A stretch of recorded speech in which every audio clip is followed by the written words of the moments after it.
Buddhist science is a study on Buddhism based on facts and science. The Notions of Self and No-Self in Buddhism by Venerable Rungruan Papartsaro, Dr. Rungruan Lim Chu Patapa. Before the Buddha time, most people believed that there was a self associated with life as a being. Even life after death was also considered as a self of spirit as well. For example, those good spirits were called angels or gods, while the bad spirits were called demons. And all beings were created by a super self of God as a creator. God and angels live in heaven, while demons live in hell, so everyone wants to be in heaven to stay with God. After the Buddha enlightened the truths of life within nature, his teachings about the truths of life were called the Dharma. The Buddha realized that all beings included the ones with form like animals and human beings, and the one with no form like spirits, were under the same law of nature. Whatever happened in nature must be caused by certain cause and effect. There was no such a self who could control or govern on any individual being as by wishing. Also, there was no such a super self who was assumed to be a creator of all the beings as well. In fact, all beings were created by nature, and all were under the same law of nature, so-called the law of cause and effect as well. That is, all beings including human beings, animals, spirits, ghosts, angels, demons, and gods, all are under the law of nature, the Dharma. In Buddhism, a life is viewed as a dynamic evaluation system through the law of nature. Life is not being controlled by anyone as wish. What happens in life, including our feelings, perceptions, mental formations, and consciousness, are caused by a certain cause and effect, so-called the law of nature, Dharma. In conclusion, all phenomena in nature are no self. In recent research on the Human Connectome Project, scientists discovered that all the mental phenomena in the central nervous system, including feelings, perceptions, mental formations, and consciousness, are the matters of process and state which can be defined in terms of the structural connectome of brain pathway as described in Buddhism, pathways of consciousness, and the functional connectome of mental behaviors as described in Buddhism, mental factors. Therefore there is indeed no any self who dictates or controls on how the mind will be at all. It is evident that there is no self or super self who can instruct a life to be good or bad, but it is a natural process and conditions that will cause a life to be good or bad. Therefore, it is necessary to study the truths of life within nature so that we can understand the nature and live peacefully in the world rightly. As a matter of fact, being a self of something is simply an assumption defined by people.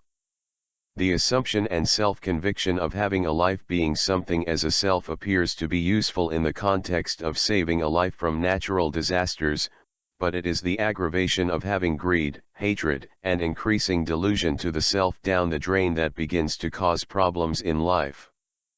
An analogy of self as a delusion in Buddhism is similar to the general theory of gravity in modern physics that holds the notion of gravity is not a force.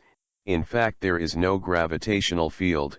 Both the gravitational force and the gravitational field are just an assumption trying to explain gravitational phenomena. Therefore, the gravity field is kind of an assumption. There is no gravity force, but a space-time curvature. Likewise, a self, although we each individually may experience a being as phenomenon, for instance, a feeling is a phenomenon, but an assumed self who feels either happy or sad, is indeed an assumption.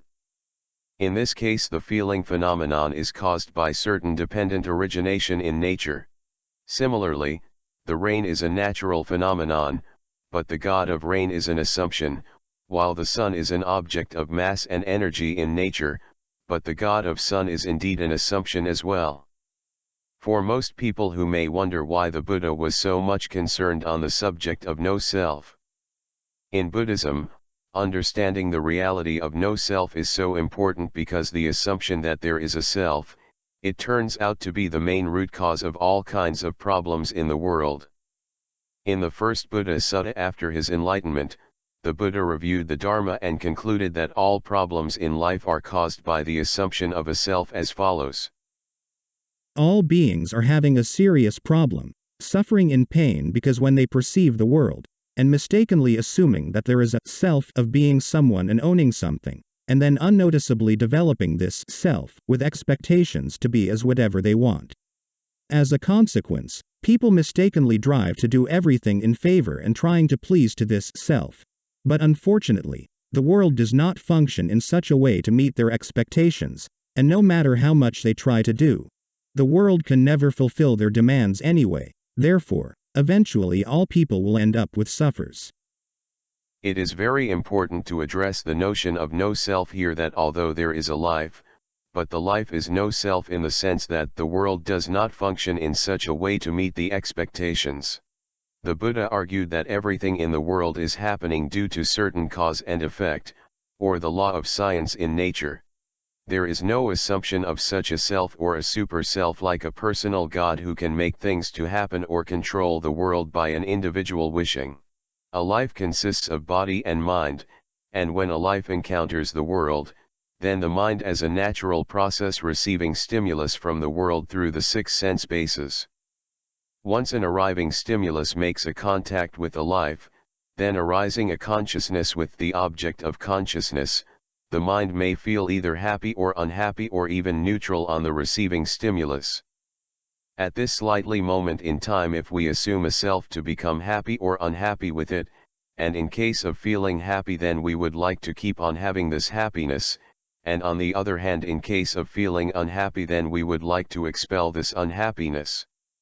This becoming in existence of self drives the mind for craving and clinging to the receiving stimulus and eventually causing mental formations in related to the stimulus in thinking for a certain period of time, leading to the origination of greed, hatred, and delusion.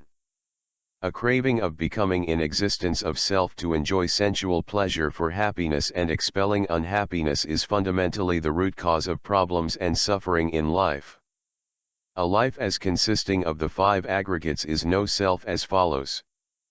The form, body, is no self. For if form were self, this form would not lead to affliction, and it would be possible to determine form. Let my form be thus, let my form not be thus. But because form is no self, form leads to affliction, and it is not possible to determine form. Let my form be thus. Let my form not be thus. Feeling is no self. Perception is no self. Mental formations are no self. Consciousness is no self. For if feeling, perception and memory, mental formations, consciousness were self, they would not lead to affliction, and it would be possible to determine them. Let my feeling, perception and memory, mental formations, consciousness be thus, let them not be thus. But because they are no self, because they lead to affliction, and it is not possible to determine them. Let my feeling, perception and memory, mental formations, consciousness be thus. Let my feeling, perception, mental formations, consciousness not be thus. What do you think are form, feeling, perception, mental formations, and consciousness permanent or impermanent? Clearly, they are impermanent, and what are impermanent? Then they are subject to oppression. And what are impermanent, oppression, and subject to change? They are definitely not mine, not what I am. This is not myself. Therefore, any kind of form whatsoever, feeling whatsoever, perception whatsoever, mental formations whatsoever, and consciousness whatsoever, whether past or present or future, internal or external, gross or subtle, inferior or superior, far or near, all should be seen as they really are with correct wisdom thus. This is not mine. This I am not. This is not myself. Seeing thus, the instructed noble disciple becomes disenchanted with form, feeling, perception, mental formations, and consciousness. Becoming disenchanted, he becomes dispassionate. Through dispassionate is liberated. When it is liberated, there come the knowledge, it is liberated. He understands. Destroyed as birth. The spiritual life has been lived. What had to be done has been done. There is no more coming back to any state of being. That is what the Blessed One said. Elated. Those monks delighted in the Blessed One's statement. And while this discourse was being spoken, the minds of the monks of the group of 5 were liberated from the taints by non-clinging to the object of consciousness. In this sutra, the Buddha explained that although there is a feeling, but a feeling is no self, there is a perception, but a perception is no self, there are mental formations, but mental formations are no self, and there is a consciousness, but a consciousness is no self. In conclusion, there is a life, but the life is no self. There is a nature and a law of cause and effect, but there is no super self. In Buddhism we study on the truths of life within nature to gain insight wisdom, not to enjoy with the assumption of self, and not necessary to please or to scarify for any super self. Then the Buddha proves by contradiction, that if a life is a self then a life must be as what a self wants to be, but a life is impermanent, and deteriorating beyond anyone's control, therefore a life is no self. And because of a misunderstanding that there is a self, then mistakenly assuming the self to be related with whatsoever happened in the past, present, and future in terms of being inferior or superior to others. This assumption of self is a fundamental troubling in mankind that drives people to do everything problem in life with greed, hatred, and delusion. And by realizing that there is no self, then the mind will dispassionate from whatsoever happening in the world, and all the objects of consciousness will be released, and then the mind is liberated with no attachment to the world, and becoming a noble person. The notion of no self was probably the first definition of science of the truth of life within nature in the world. In another occasion the Buddha used the conditions of impermanent and deteriorating to conclude the definition of no self as follows. Since everything and whatever happening in nature, especially life, is consisting of body, feeling, perception, mental formations, and consciousness are impermanent, keeping on state changing, and deteriorating, as an arising and fading away of phenomenon of object of consciousness related to body, feeling, perception, mental formations, and consciousness. Therefore it is clear that they are no self. The notion of no self, it is an opposite of being a self who can control the life to be as wish, but it is indeed a natural process as happening by the law of cause and effect. The concept of no self is considered as a hallmark in the Buddha's teachings, and conceptually it applies that everything, or phenomenon, is not just happen because there is someone, self, who can control and make it to happen, no matter as an individual of self or a powerful supernatural figure of self. In Buddhism life is considered as a natural process, and everything, or phenomenon, in nature such as rain, cloud, thunder, sun, etc. must be caused by something, or phenomenon, in nature. In this sense, everything is no self because it is caused by something in nature, and it is not controlled by any self because it is caused by the law of nature, law of cause and effect. All people in the world are in trouble because of assumption of self and then trying to satisfy the self with greediness and to protect the self with hatred to others and living in greed and hatred with a delusion under an assumption of self. If we carefully observe what happening in the mind, it is quite evident that all the mental phenomena are impermanent, deteriorating, and no self, because the mind evidently keeps on changing both in terms of state and process at all times.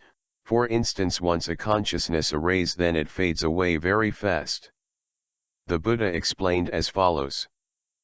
By considering the mind as a nature in terms of the element in nature, or the 6 sense bases, or the process of dependent origination, then we could realize that the mind is no self. And as long as we still had the 3 topics of studies, including the study on the element, the study on the 6 sense bases, and the study on the process of dependent origination, then the Buddhism will never come to an end. In Buddhism, by having an insight observation on what the mind processing is, it is like what the physicists conduct experimental observations into the insight of the subparticle world. It is important to recognize that life is just a natural process of receiving surrounding information as stimulus from the world and then taking actions in responding back to the world. Life has the body to receive information and to take actions to the world, while the mind is an engine to function data collection, execution, and storing machine, with consciousness to interpret on what is going on in the world based on feeling criteria.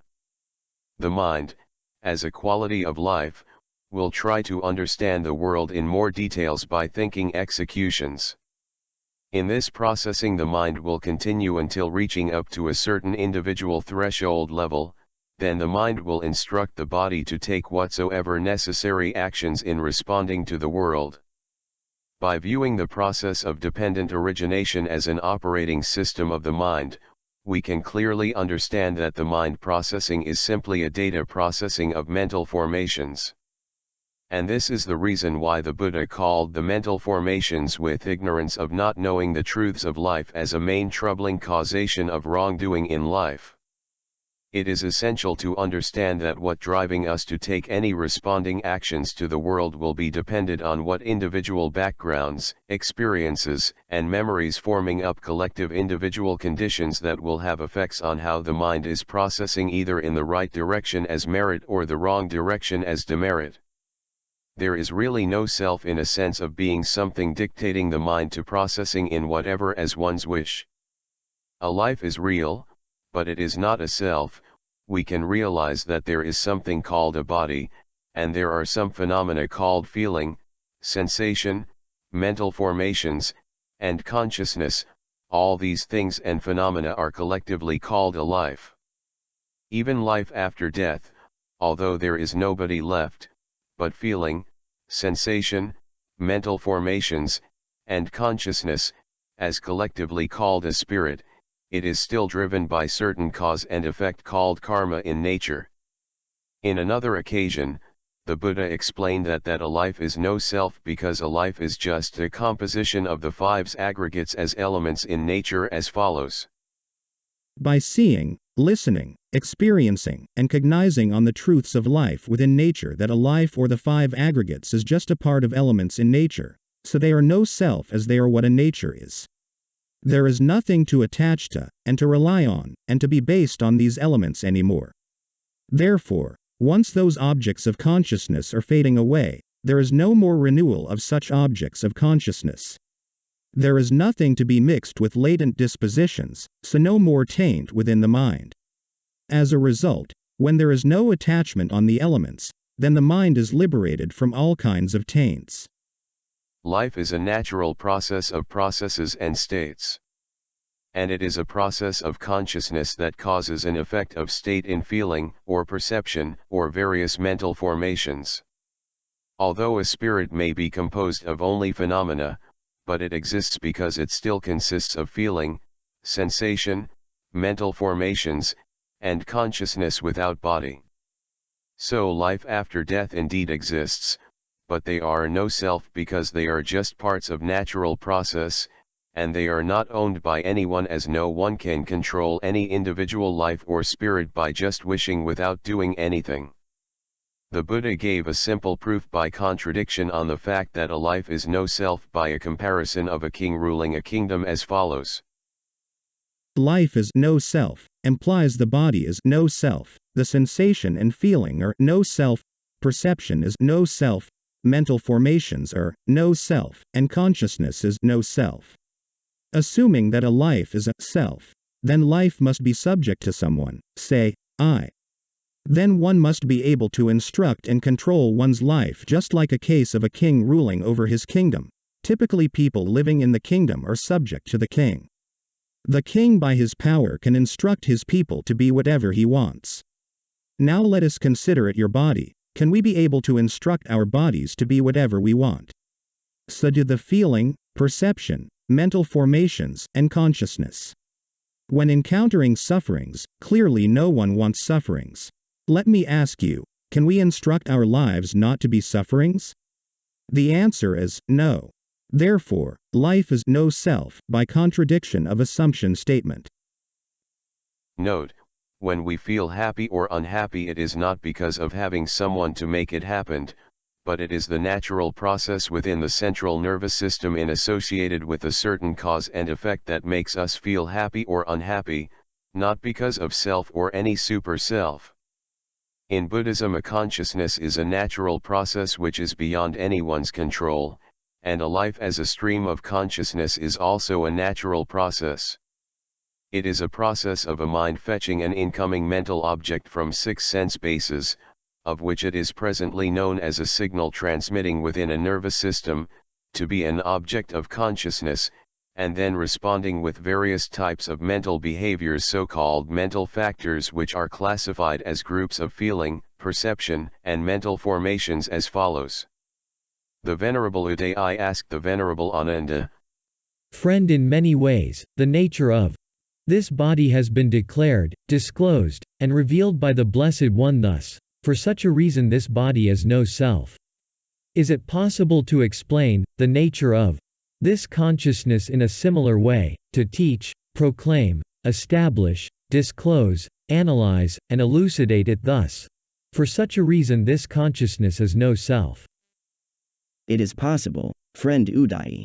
Doesn't I consciousness arise in dependence on the I and forms? Yes, friend. If the cause and condition for the arising of I consciousness would cease completely and totally without remainder, could I consciousness be discerned? No, friend. In this way, thus, for such a reason this consciousness is no self. Doesn't ear consciousness arise in dependence on the ear and sounds? Doesn't mind consciousness arise in dependence on the mind and mental phenomena? Yes, friend. If the cause and condition for the arising of mind consciousness would cease completely and totally without remainder, could mind consciousness be discerned? No, friend. In this way too, thus, for such a reason this consciousness is no self. Suppose, friend, a man needing heartwood, seeking heartwood, wandering in search of heartwood, would take a sharp axe and enter a forest. There he would see the trunk of a large banana tree, straight, fresh, without a fruit bud core. He would cut it down at the root, cut off the crown, and unroll the coil. As he unrolls the coil, he would not find even softwood, let alone heartwood. So too, one who does not recognize either a self or anything belonging to a self in these 6 bases for contact. Since he does not recognize anything thus, he does not cling on anything in the world. Not clinging, he is not agitated. Being unagitated, he personally attains nibbana. He understands. Destroyed is birth. The spiritual life has been lived. What had to be done has been done. There is no more coming back to any state of being.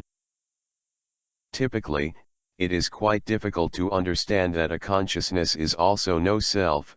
Therefore the Buddha suggested to investigate the arising of consciousness at the beginning when a life interfacing with the world with 6 sense bases as follows.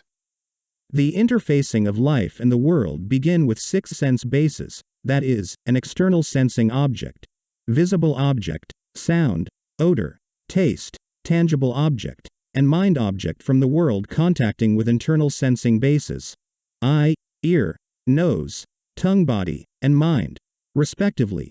The contact activates the consciousness in each particular sensing channel sensing signal to the mind. We can contemplate that even consciousness beginning at the 6 sense bases is impermanent, deteriorating, and no self. Then the mind has nothing to attach with, and the mind will dispassionate to the world. Thus the mind is liberated and being free from any arising of taint within the mind processing. The switching of consciousness from one channel to another channel of 6 sense bases is a good example to demonstrate that even a consciousness, it is no self. Especially in the description of the process of dependent origination, a life demonstrates changes in various states from one state to another state by certain causes and effects in nature, not by any self, and therefore a life is no self, and by realizing that the life is no self, then the mind will be able to release the object of consciousness with no cling on anything in the world, and the mind is liberated and no more coming back to any state of being.